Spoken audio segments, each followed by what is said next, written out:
शादी की पहली रात सुहाग रात थी। दुल्हन अपने दूल्हा के पास बैठी हुई थी और उससे बोल रही थी कि मैं तुम्हें एक बड़ी अच्छी खुशखबरी बताने वाली हूँ। दूल्हा एक्साइटेड था कि जल्दी से बताओ क्या बात है।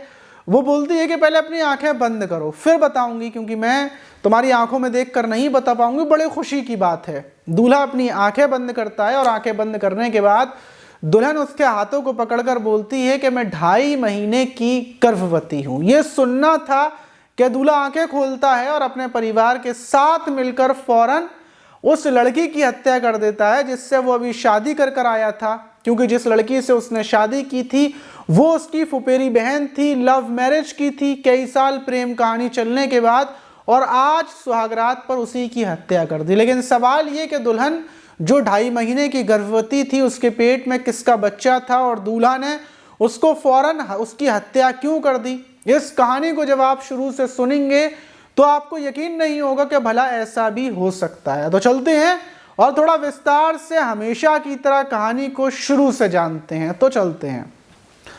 तो दोस्तों, मेरा नाम माज है। उम्मीद है कि आप सब अच्छे होंगे, सुरक्षित होंगे। और जो आज की घटना है वो उत्तर प्रदेश के बदायूं की है और बदायूं का एक शाहजहांपुर थाना पड़ता है। वहाँ का गड़िया रंगीन गांव है और वहीं का रहने वाला राम निवास, जिसकी एक बेटी थी। बेटी की उम्र ऐसे ही थी 19 साल और 22 जनवरी को वो अपनी बेटी की शादी बड़े ही धूमधाम के साथ करता है। और जो लड़का था जिसका नाम छज्जू था, जिसकी उम्र महज 17 साल थी, नाबालिग लड़का था। और वो लड़का अलामपुर कस्बे का रहने वाला था जो शाहजहांपुर से थोड़ी ही दूरी पर है। और जो ये लड़का था ये रिश्तेदार था रामनिवास का। छज्जू मतलब उसका ममेरा भाई था और ये फुफेरी बहन थी। दोनों रिश्ते में भाई बहन लगते थे, दूर का मतलब रिश्ता था, लेकिन दोनों एक दूसरे से प्यार करते थे। और परिवार ने लड़का लड़की की प्यार मोहब्बत को देखकर, उनकी जिद को देखकर शादी कर दी थी। रामनिवास ने अपनी बेटी की बड़ी अच्छे से विदा की थी 22 जनवरी को। और जैसे ही 23 जनवरी की सुबह होती है तो पिता अपनी बेटी को फ़ोन कर रहा था उसका हालचाल लेने के लिए कि आखिर पर उस पूरे दिन उसका रहा है। मतलब 22 जनवरी की सुबह के टाइम पर उसकी विदा हुई है और आज 23 जनवरी लग चुकी है। तो पिता बराबर अपनी बेटी को फ़ोन कर रहा था जिसका नाम नीलम था, लेकिन नीलम फ़ोन नहीं उठा रही थी। और जब पिता सुबह तक फ़ोन करता रहता है और नीलम फ़ोन नहीं उठाती तो उसके बाद वो उसके पति छज्जू को फ़ोन करता है। छज्जू को फ़ोन करता है, छज्जू भी फ़ोन नहीं उठाता। फिर वो परिवार के कई सदस्यों को फ़ोन करता है, सास को, ससुर को, लेकिन कोई फ़ोन नहीं उठा रहा था। और उसको लगता है कि आखिर ऐसा क्या हो गया कि कोई फ़ोन नहीं उठा रहा है। पहले उसको लगता है कि शायद सारे लोग सोए होंगे, थकावट की वजह से अभी सोकर नहीं उठे होंगे, लेकिन 10-11 बज जाते हैं फिर भी फ़ोन नहीं उठता। और आखिर में पिता और जो परिवार के लोग थे वो यही बोलते हैं कि जाओ और देख कर आओ, मतलब बेटी के ससुराल में जाओ, देख कर आओ कि आखिर क्या हुआ।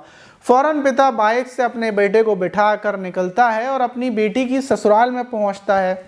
देखता है तो बाहर से ताला पड़ा हुआ था। वो हैरान हो जाता है कि आखिर ये सब लोग कहाँ चले गए। अब जाहिर सी बात है कि मतलब एक इंसान हैरान तो हो जाएगा, क्योंकि कल विदा हुई है, कल यहाँ पर ढेर सारे लोग थे और अब कोई नहीं है, ताला पड़ा हुआ है। फ़ौरन वो अड़ोसी पड़ोसियों से पूछता है कि मतलब कोई तो होता कि शादी वाला घर है, लेकिन पड़ोसी बोलते हैं कि सुबह से ही ताला पड़ा हुआ है। पिता को थोड़ा सा मतलब अनहोनी का अंदाज़ा होता है और फ़ौरन वो अलापुर थाने में सूचना देता है, पुलिस को फ़ोन कर देता है कि भाई सबके फ़ोन बंद आ रहे हैं, मेरी बेटी फ़ोन नहीं उठा रही है और बाहर से ताला पड़ा हुआ है। पुलिस पहुंचती है और ताले को तोड़ती है, देखती है कि शायद अंदर कोई हो। और जब घर के अंदर जाकर देखते हैं तो अंदर ही जो नीलम थी उसकी बॉडी कमरे में पड़ी हुई थी। ये देखते ही पिता बेहोश हो जाता है। पिता को उठाकर अस्पताल पहुँचाया जाता है। पूरा जो गांव था, कस्बा था, कस्बे के लोग हैरान थे कि कल लड़की की विदा होकर आई थी, दोनों की लव मैरिज हुई थी, और रात के टाइम लड़की को क्या हुआ, परिवार के लोग कैसे फरार हो गए। पुलिस उनके नंबरों को ट्रेस करना शुरू करती है, रिश्तेदारों में दबिश देना शुरू करती है और फौरन कुछ ही घंटों में छज्जू और जो उसकी माँ थी उसको गिरफ्तार कर लिया जाता है। 2 लोग गिरफ्तार हो चुके थे। वहीं जो पिता था होश में आने के बाद पूरे परिवार के खिलाफ रिपोर्ट दर्ज करवा देता है कि इन लोगों ने मेरी बेटी को मार दिया क्योंकि हम लोगों ने दान दहेज नहीं दिया था। और पुलिस के दिमाग में भी सवाल था कि आखिर रात के टाइम, सुहागरात की रात, ऐसा क्या हुआ कि नीलम की मौत हो गई। अब जो पुलिस ने आरोपी पकड़ा उसकी उम्र महज 17 साल थी।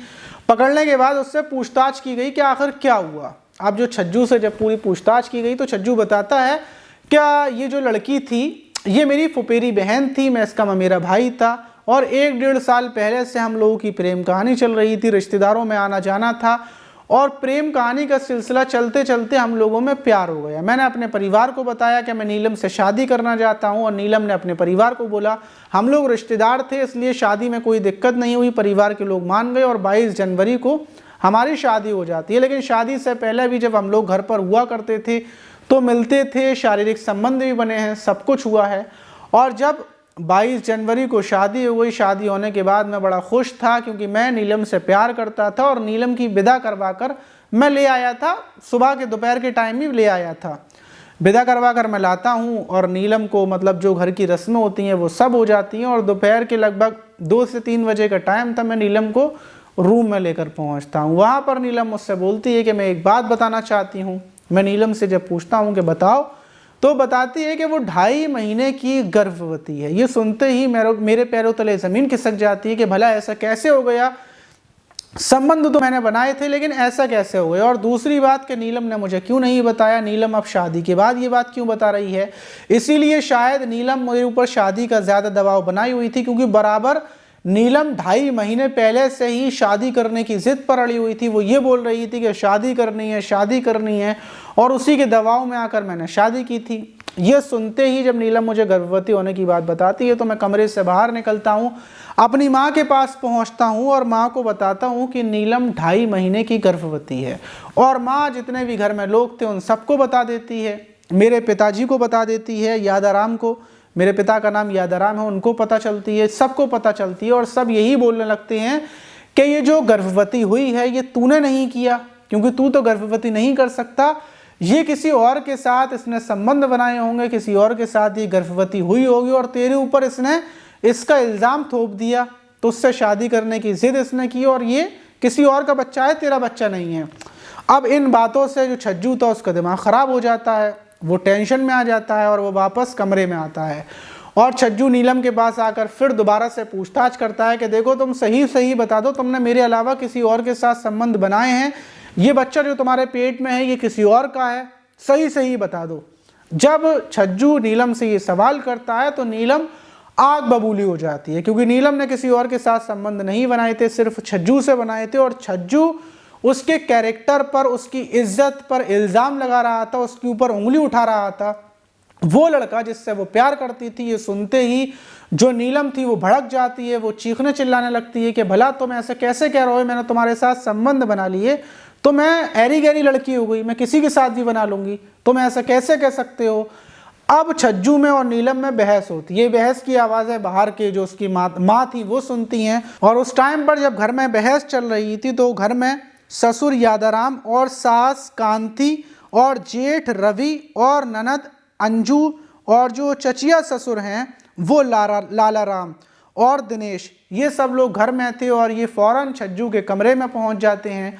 और कमरे में पहुंचने के बाद दुल्हन से, लड़की से बराबर ये बोलते हैं कि बता बच्चलन ये किसका बच्चा है, किसका बच्चा तूने मेरे बेटे के ऊपर डाल दिया, ये सब कुछ होता है। ये सुनते ही जो नीलम थी वो और चिल्लाती है और फिर छज्जू बोलता है अपने परिवार के लोगों से कि आप सब लोग बाहर जाओ, मैं बात करता हूँ। और दूसरी बार वो नीलम से बोलता है कि तुम कैसे चिल्ला रही थी, कैसे चीख रही थी, और ये विवाद होकर वो फ़ौरन नीलम के गले को दबा देता है और वहीं पर नीलम को ख़त्म कर देता है, नीलम को वहीं पर बॉडी छोड़ देता है। परिवार के लोग देखते हैं कि छज्जू ने तो नीलम को ख़त्म कर दिया। फ़ौरन वो सुबह मतलब रात को तो रुकते हैं और सुबह होते ही, क्योंकि परिवार जो नीलम का परिवार है वो आएगा विदा कराने के लिए, चौथी की रस्म चलेगी, ये सब रस्म चलती हैं क्योंकि दूसरे दिन दुल्हन वापस अपने मायके पहुंचती है और फिर वापस आती है। इस रस्म की वजह से दूसरे दिन जो छज्जू का परिवार था वो रिश्तेदारों में चला जाता है और फिर पिता आता है और तब आकर इस घटना का खुलासा होता है। जो नीलम के पेट में बच्चा था वो छज्जू का ही था, लेकिन छज्जू के दिमाग में ये बात आ गई कि किसी और के साथ नीलम ने संबंध बनाए होंगे।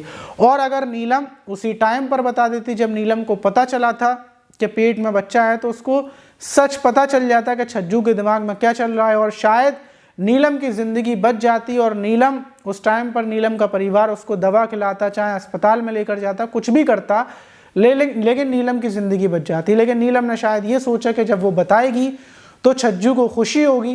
तो ज़रूरी नहीं है कि लड़कियां जब अपनी कोई बात किसी को बताएं गर्भवती होने की तो उनका पति खुश हो। तो इसीलिए बहुत समझदारी से काम लें। कोई भी आपकी एक गलती आपकी ज़िंदगी बर्बाद कर सकती है, बहुत सोच समझ कर फैसले करें। और दूसरी बात, जो छज्जू की माँ है, पुलिस ने उसको उठाकर जेल भेज दी और छज्जू को बाल सुधार गृह भेज दिया है, क्योंकि वो अभी नाबालिग है और उसको शायद अब रिहा भी कर दिया जाएगा जब वो बालिग होगा। आप इस घटना पर क्या बोलना चाहेंगे कमेंट बॉक्स में ज़रूर बताइएगा। मिलते हैं किसी और वीडियो में, जब तक के लिए नीचे जाकर कमेंट्स कर दें, अगली वीडियो में आपके कमेंट्स को पढ़ूंगा, आपका नाम भी लूँगा।